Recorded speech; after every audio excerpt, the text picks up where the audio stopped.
অষ্টমীর সকালবেলা তুমি একেবারে নাস্তানাবুদ হবে না, অঞ্জলির টাইম পেরিয়ে যাবে না, আরে কখন অঞ্জলি দিতে যাবো সেই নিয়ে তোমার মাথায় হাত পড়ে যাবে না?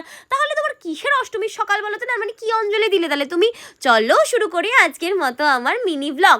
আজকে কিন্তু ছিল অঞ্জলির দিন। হ্যাঁ, অঞ্জলির দিন সকালবেলা তাড়াতাড়ি স্নান করে রেডি হওয়ার মধ্যে যে একটা আলাদা ভালোবাসা আছে, সেইটা কিন্তু একদম ফিল করার মতো। তখন খুব হ্যাপাজার্ট লাগলেও পরে যখন এইগুলো চালিয়ে চালিয়ে দেখছিলাম, এত মন ভালো লাগছিল কি আর বলি। এই সময়টার জন্যই তো প্রত্যেকদিন অপেক্ষা করা। আর অষ্টমীর অঞ্জলির থেকে সুন্দর সময় আমার গোটা দুর্গাপুজোয় আর কোনো সময় লাগে না। আগের দিন ঠাকুর দেখে যতই ক্লান্ত হয়ে যাই না কেন, অষ্টমীর দিন সকালে ঠিক চোখ টাইম মতো খুলবেই, আর সুন্দর করে তো সাজতেই হবে।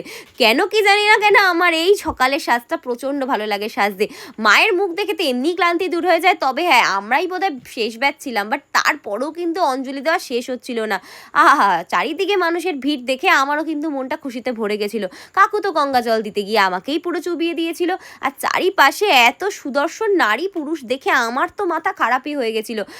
ভাবছিলাম যে মাম্মার মতো হতে পারতাম, এদিক থেকে ওদিক একদম মনের আনন্দে একেবারে প্রজাপতির মতো উড়ে বেড়াতাম। হারে রে রে রে রে আমায় ছেড়ে দে রে দে রে। উফ, এইরকম বয়সটা যে পেতাম মায়ের কাছে, একটু এরকম প্রার্থনা করলে বোধহয় ভালো হতো, যদি ছোটোবেলায় আবার ফিরে যেতে পারতাম। বাট সেটা তো আর হবে না। বাট এখন যেটা আছি সেটাও কিন্তু আর 10 বছর পর পাবো না। তো যাই হোক, সকালবেলা লুচি দিয়ে ব্রেকফাস্ট কমপ্লিট করলাম। তো চলো টাটা।